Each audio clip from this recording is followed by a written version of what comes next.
Le Royaume-Uni toujours sous cloche après la découverte d'une nouvelle forme de coronavirus particulièrement contagieuse. Certains pays comme l'Allemagne ont même décidé de prolonger la fermeture de leurs frontières. En France, on tente de trouver une solution, notamment pour le trafic de marchandises, car cette décision a de lourdes conséquences aussi chez nous. Le constructeur Toyota, par exemple, a dû fermer 3 de ses sites français, faute de réapprovisionnement en pièces détachées. Lionel Gougelot, vous êtes à l'usine Toyota de Valenciennes et elle va fermer ses portes d'ici quelques minutes. Oui, effectivement, ce sera la fin du service de l'équipe du matin. Des salariés qui ne retrouveront pas leurs ateliers avant lundi prochain. Chaîne de montage stoppée, donc 2 jours avant les congés de Noël.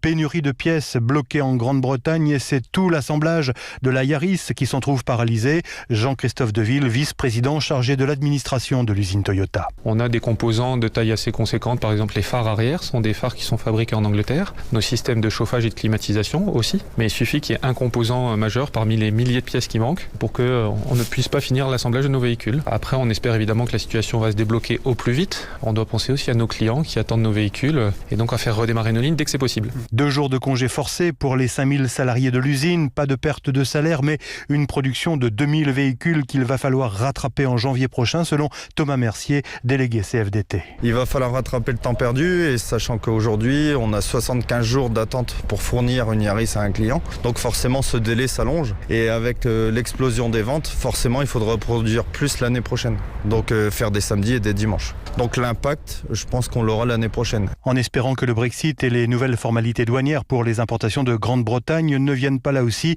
perturber l'activité de l'usine Toyota de Valenciennes. Lionel Gougelot, correspondant d'Europe 1 dans le